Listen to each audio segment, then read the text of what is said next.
Thank you, guys. Thank you very much. Good morning, everyone. Well, it's great to see you today. Thanks for joining us this morning for worship. And my name is Rex, and I'm one of the pastors here if we haven't met. And we are in the middle of a new teaching series called Empowering Encounters, a guide to living a life of worship. And when we think about worship, maybe you're like me, you tend to first go to thinking that worship is about music, the songs, the hymns that we sing in church, right? Oftentimes that's kind of how we summarize worship. And so I wanted to take a Sunday in this series to actually talk about music as worship, and not just music, but also art, right? We have a lot of artists in our church, photographers, painters, poets, poetry. I don't get poetry. My mind doesn't work well with poetry, but I say that to say that today we have Eliot teaching with me today because as someone who's not an artist, right, I can only take us so far with understanding music and art as worship, and it's good to have an artist speak to this subject. And because while I love music, if you gave me the assignment of writing a song, I would be there for an awfully long time, and then my final product would probably not be something that you would want to ever hear in church. And so it's just not my thing, right? And that's okay. We all have different gifts and abilities, and I'm okay with that. I really am. And so let's talk a little bit about worship before Eliot comes up here. And that is when we talk about church and we talk about worship in our faith. Maybe you're new to this, exploring God and Christianity. Maybe you're like myself and you grew up in church. I've had many times in my life where my faith just hasn't seemed very fun. I haven't felt the presence of God, right? When I pray, it just seems like the prayers are bouncing off the ceiling and coming right back to me. When I open up the scriptures and I read, it's boring, right? I go to church and it's just sort of like the same old. And I've had plenty of moments like that where my faith needed that kickstart, if you will. And so if you're feeling that way today, maybe it's been a while since your faith has felt alive to you, it's okay. You're sitting around people who have or are experiencing the same thing right now, right? And when it comes to worship, I think it's important to understand that worship is a spark to what fuels our faith. Oftentimes what I've learned is that if I'm finding myself having a stagnant faith, it's often because I have stagnant worship, right? And so we're going to talk a little bit about how those are so deeply connected. And we're going to talk a lot today about honesty and authenticity in our arts, in our music and worship. But I want to share just a couple points here. It's in your teaching notes, in your bulletin before we get into the interview with Eliot. And that is this. Let's start here. When God does something new, we should always respond with new worship. Okay? When God does something new in our life, we should always respond with new worship.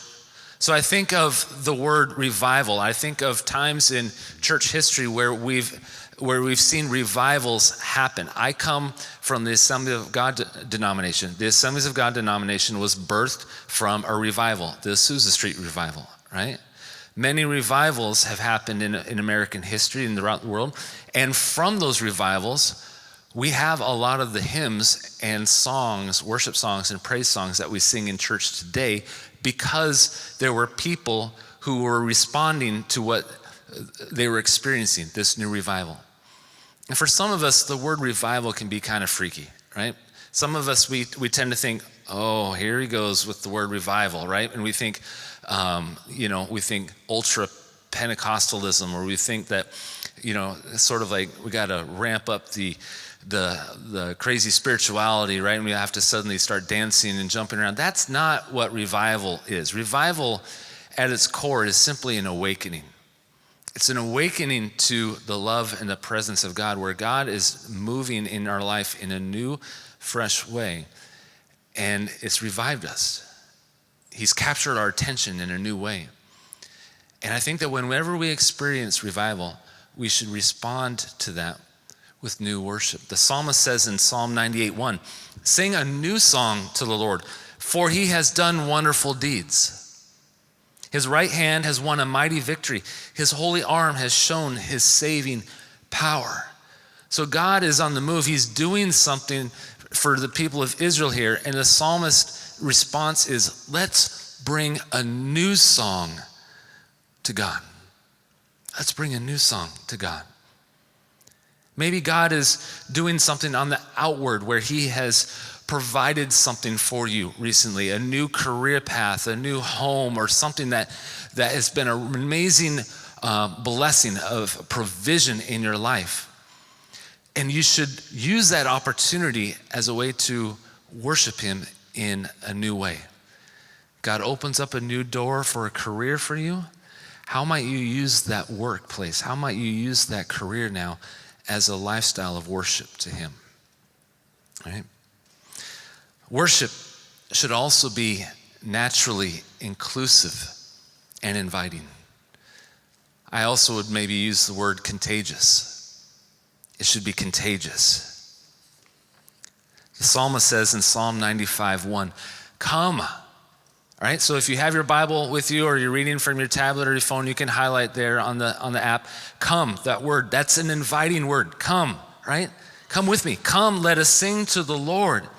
Let us shout joyfully to the rock of our salvation. Worship, friends, it's never been about the church gathering as this secret, private social club. Worship in the church is a movement that's inviting to those on the outside, right? We've talked about that recently. Good news. A few years ago, I had the opportunity, part of my job at a church in Tacoma was to be the director of the Tacoma School of Ministry. It's an internship program for college students who wanted to get some college credit and also learn some hands-on ministry skills. And we would often do a missions trip down to San Francisco to work with my friends who run City Impact, a great inner city organization there. And to save money, we would often arrange ahead of time with churches on the road to stay at the church, to sleep on the floor, use their showers, right, rather than hotels and things like that. And so some of those could be some pretty interesting experiences. I've got quite a few stories I could sit up here and tell you about some of those nights in churches and things like that. But one church in particular we would stay at was in the small town in Northern California of Redding, California. And when I think of Redding, I think of hot, all right? It's just hot in Redding, you know? But there's this church there called Bethel, and it was an Assemblies of God church. And we were staying there one night, and I remember that the custodian was letting us into the building, into the rooms where we were going to sleep, and showing us where the showers were and whatnot, and was talking about all the revival that was happening within this church. And I remember him saying, you won't believe how many people will be here long before church even begins, right? And sure enough, we get up early in the morning to shower and get ready to get back on the road to head up north to Tacoma. And there are tons of people milling around the lobby waiting for church to start. Because there was revival happening within this church. Today, we sang a song, because you are good, right? That comes from this church in Redding, California called Bethel. Maybe you've heard of Bethel worship. Maybe you've heard of a worship team that travels the world now called Jesus Culture, right? These musicians came out of that small revival, all right? So when we talk about worship being inviting naturally and contagious, that was completely on display for us to see that hundreds of people coming 2 hours before church even begins, right? Because people were being drawn to it. Come, let us sing to the Lord. Contagiousness, right? And I think that when it comes to artists, the church should be, in history, it shows that church has always been a place where artists have come to use their gifts to worship God. I think of my friends who started a church not long ago in Bellevue, and Rain City Church, where they Before they even secured a worship meeting place, a venue, before they even started with offices, they used money to open up a studio. Because central to their vision was they wanted to be a church that fosters art. And they opened up a studio where musicians and painters could come and have a place to practice and use their gifts, and they would infuse that art into who they were as a church. And the last thing, and this is what Eliot and I will talk about a lot, and I'll ask Eliot to come up now, is it's not really worship if it's not authentic. That's what we really want to talk about today. It's not really worship if it's not authentic. Paul, writing to the early believers in Ephesus, we read in Ephesians chapter 5, right? He's trying to direct them and help them understand that, yes, this is the culture we live in. This is what happens in culture and how we celebrate, how people celebrate in the culture. But this, as new believers, as people who are now following the way of Jesus, is how we are to worship and be authentic in the culture. And he says this: don't live carelessly or unthinkingly. Make sure you understand what the master wants. Don't drink too much wine. That cheapens your life. Drink the Spirit of God, huge draughts of him. Sing hymns instead of drinking songs. Sing songs from your heart to Christ. Sing praises over everything. Any excuse for a song to God the Father in the name of our Master, Jesus Christ. In this church, friends, this early church was known for two things. They were a singing church and they were a thankful church. And every time they gathered, their gatherings were centered around those two things, to express their gratitude to God through singing, through songs. And so worship really is a fundamental piece of what we do on Sundays. But we also want to talk about, a little bit more than just music, right? And this is my friend Eliot. And one other reason why I wanted to invite Eliot to be part of this, not just because he can speak to this as a musician and an artist in a way that I can't, but because I think it's really important that the church see young leaders leading in the church, but also that you know Eliot beyond just the dude who plays guitar and sings songs on Sundays. I don't know if I'm much more than that, though. Well, we'll let them be the judge, right? And so I invited him to come talk, and you'll see that he has articulated some great thoughts, and he's wise beyond his years about some of this stuff. And so, Eliot, let's just start with this. When did music and art begin to connect with you, and how has it since then helped shape your faith? So I grew up in a very musical home. My family's here today.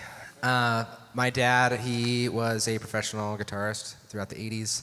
My mom was always singing songs. There was always music playing in our house. I took piano lessons from a young age, and then eventually I started playing drums when I was in 5th grade. But I think like when it really clicked, like I kind of grew up around it and I was like constantly exposed to it. But when it really clicked, I actually have a specific memory of mowing the lawn, listening to this band called Arcade Fire. And one day, like the lyrics and the music, they were like blended so well together, and it was like, oh, I get this. Like this is really cool and fun. I like music now. And from then on, I started playing music in our church. We were going to a church up on Capitol Hill, and they needed a drummer, so I was playing drums for them. And then I was involved in Bel Prez for a long time, played drums there, and then eventually started worship leading, and I have kind of bounced around to a couple different churches in the area. I've always wondered, like when you mentioned Arcade Fire, like where do these guys come up with their band names? You know, did this guy just one Saturday ride his bike to his favorite arcade and find that it had burned down in the middle of the night? And I think he was just playing it so hard that it just caught on fire. Arcade Fire. Right? I don't know. And the students over there like, what's an arcade? You know? There's one in Ballard. Go check it out. Is it really? Yeah. Oh, cool. We'll go there sometime.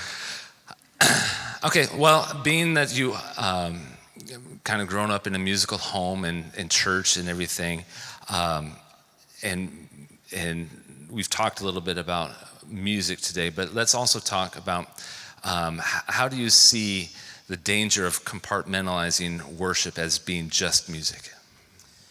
So for a long time, I don't think I ever thought about worship as more than just music, because I think in the church that's what we assume. We go, oh, I'm going to a worship service. Oh, I'm going to go worship. It's usually through song. We show up to church, we sing songs, and then there's a sermon, and then we leave. So when I think worship, now, I think honestly the first time I realized that worship was probably more than songs was I was reading the story of Abraham, and he was just about to sacrifice Isaac, and the angel was like, don't do that. And then he raised an Ebenezer and worshiped. And I was thinking about it, and I was like, was he singing songs, or what was he doing? There's no example as to what he was doing. He raised an Ebenezer, which is like a stone structure that symbolizes something really important happened here. God did something really important. And then he worshiped. So for a while I was imagining some bearded crazy man out in the desert singing. But I have no idea what that looks like. We don't know what that looked like. He could have just been praying. He could have been singing. He could have danced. Who knows? But worship is so much more than just music. And I think when we put it inside that box, where we go, oh, when it's worship, it's like choir or it's guitar songs. We compartmentalize it in our life. So when we compartmentalize it to music, we compartmentalize it in our life. That being said, it doesn't continue with us throughout our week. It stays on Sunday, or it stays in the car when we're listening to worship music in the car on our way to work. We don't take it with us. Worship is so much more than just music. It's art. It's literature. It's doing what you do well.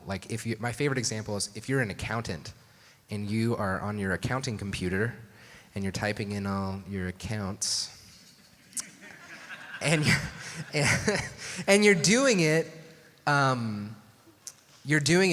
to the best of your ability, and you're doing it to glorify God. You're worshiping in that. So that can be your worship. If doing your job really well is your worship, that's fantastic. I mean, it should be your worship. So I think, again, once we compartmentalize to just one thing, we only have it at one time.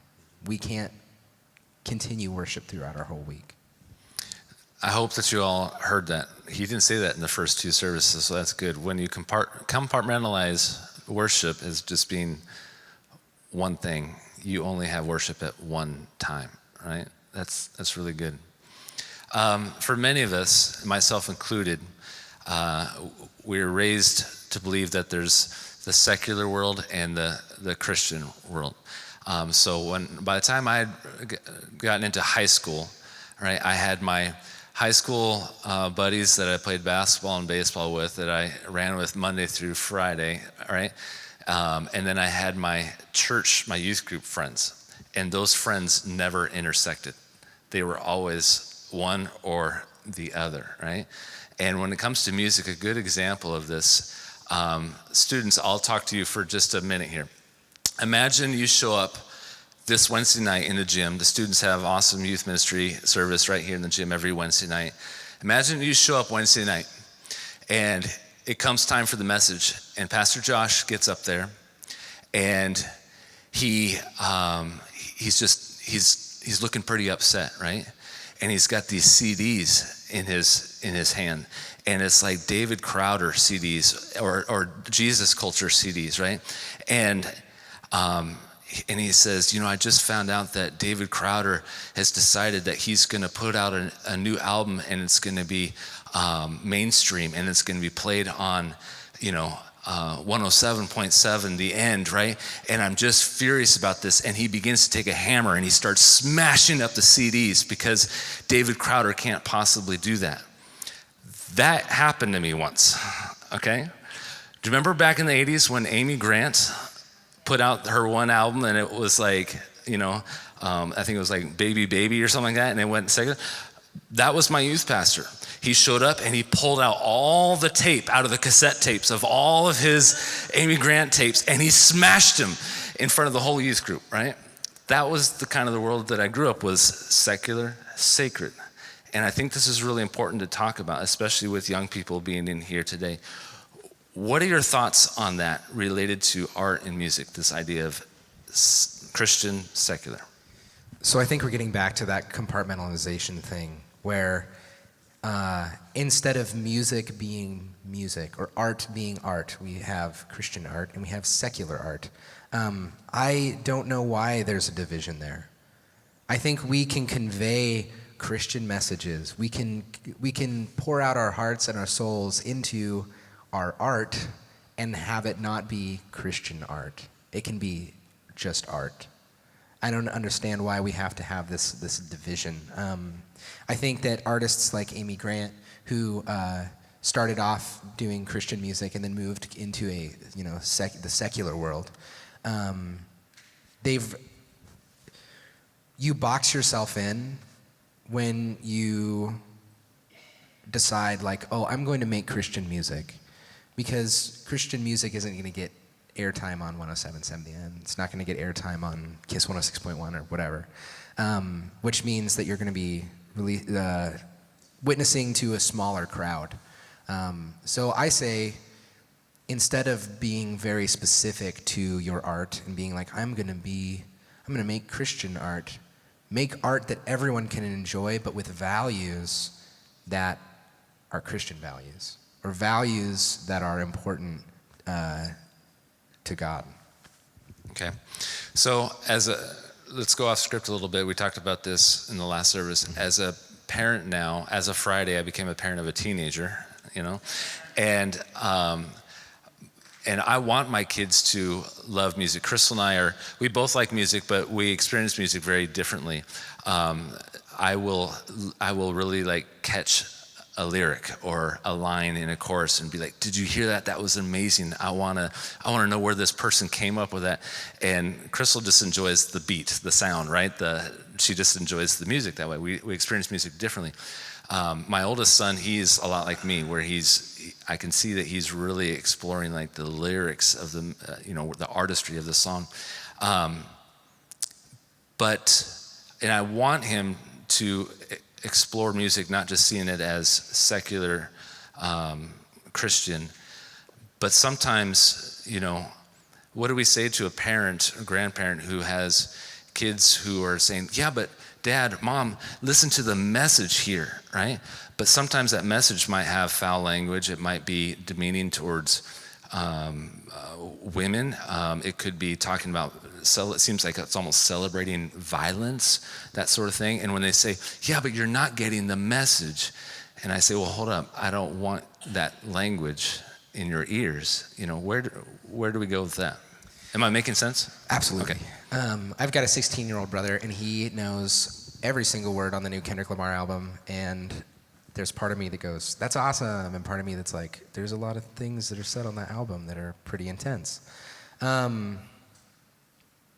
I think what's really important is to understand the message that's being conveyed, regardless of language that's used. I think that a lot of people speak to the audience they're preaching to or they're talking to. Now, don't get me wrong. I think there's a lot of music out there that conveys messages that I don't agree with. I'm like, hey, you're saying these things, and I'm saying that's not appropriate, that's not okay. But I think it's okay to listen to that music too, with discretion, but understand that that's their worldview, and they have a different worldview than we do. And I think that's okay to listen to and look at and go, do I agree with this? It raises a lot of questions. Why don't I disagree with this? And I think this is a good conversation to have with young people who are listening to music. Instead of saying, don't listen to this, say, why do you want to listen to this? Is it the technical ability of the musicians? There's a ton of amazing musicians who just have prime technical ability, but lyrically, there's a ton of messages that I'm like, hey, I don't agree with this, but I still have to respect you as a musician because of just your level of musicianship, the gifts and talents that God has gifted you with. On the other hand, I think there are artists who definitely speak about things that are inappropriate, but it's a message that people need to hear. I mentioned Kendrick earlier. Kendrick Lamar is like my favorite rapper ever. He's incredible. But he speaks the language of the city he's from. He's from Compton, and he will not censor himself. It is not censored at all. but he's a Christian. He grew up in a very broken area, and he speaks of the brokenness that's in that city. But he also speaks of the redemption that can come out of it. A lot of it is very encouraging. I think one of the things that I run to is, does it challenge and does it inspire? Those are two things that I think are really important when listening critically to music, as well as worship music. So we're talking secular and worship. Does it challenge and does it inspire?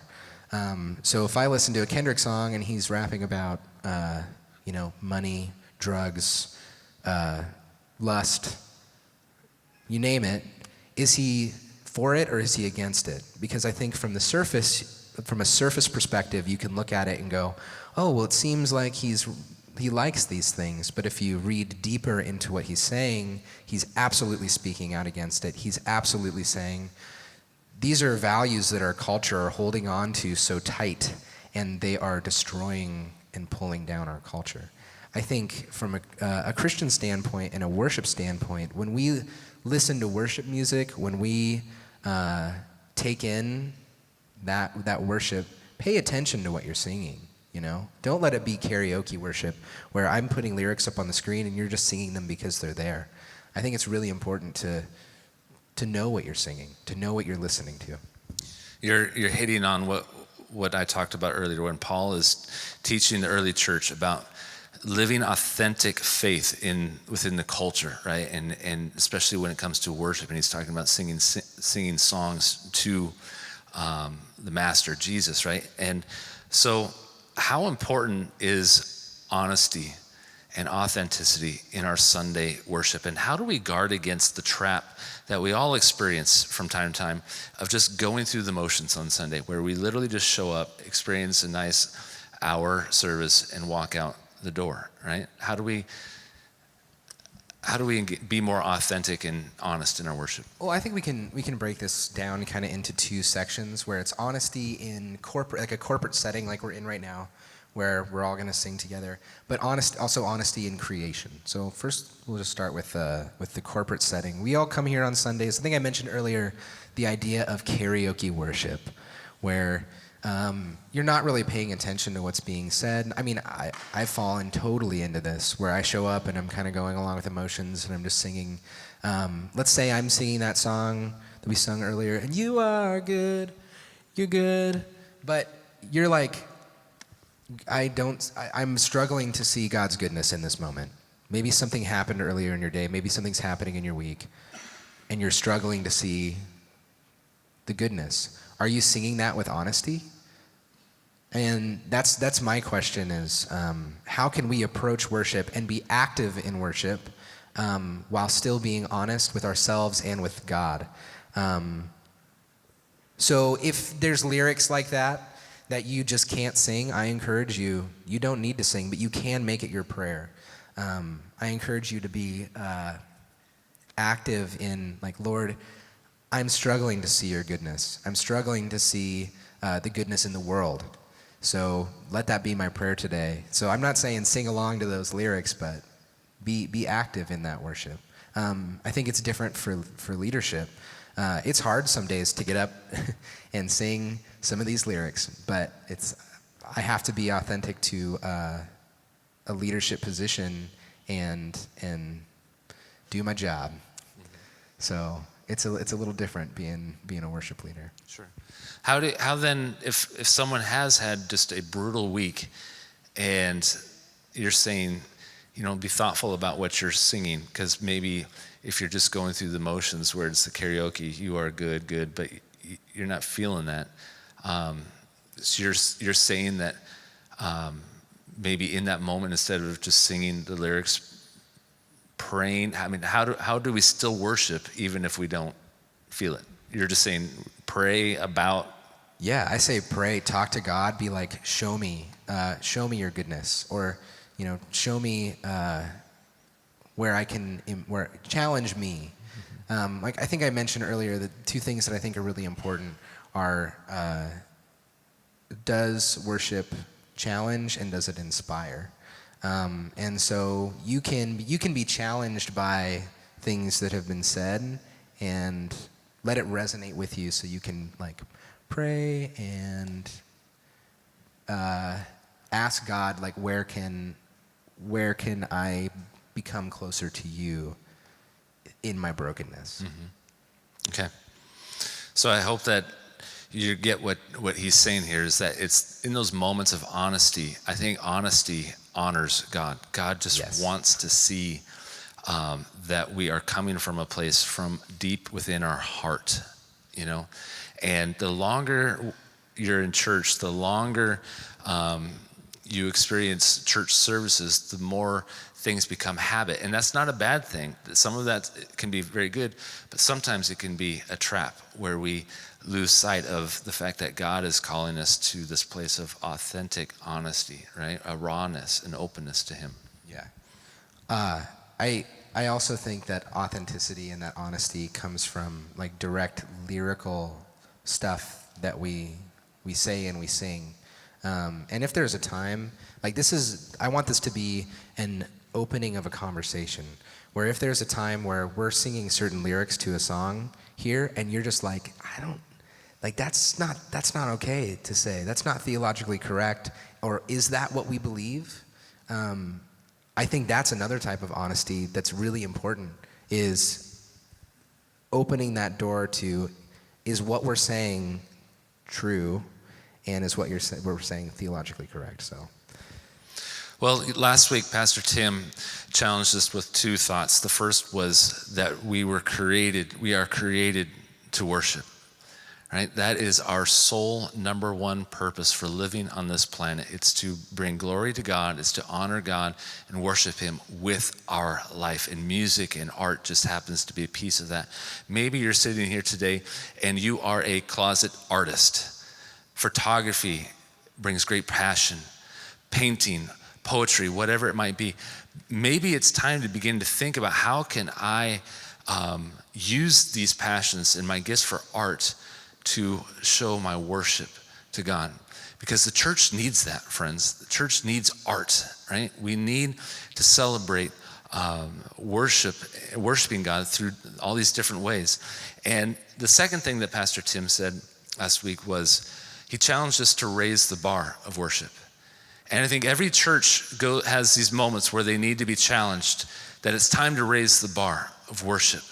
And so I'm glad that we're doing that this summer. And I hope that if Eliot or myself in any way stirred the pot a little bit for you and your understanding, your thinking, or you know, maybe talking about lyrics or karaoke and stuff like that, if it stirred the pot a little bit, that's a good thing. Because revival and raising the bar of worship often begins with feeling a little bit of discomfort, feeling a little bit like, oh, I don't know, because sometimes that's the Holy Spirit speaking into our life. That's the Holy Spirit beginning to nudge and move us into a new, fresh direction that he's wanting to take us. And for you, that might be, for some of us, that might be that in worship time when we're singing songs of raising of hands. All right, you might notice that some of us do that, right?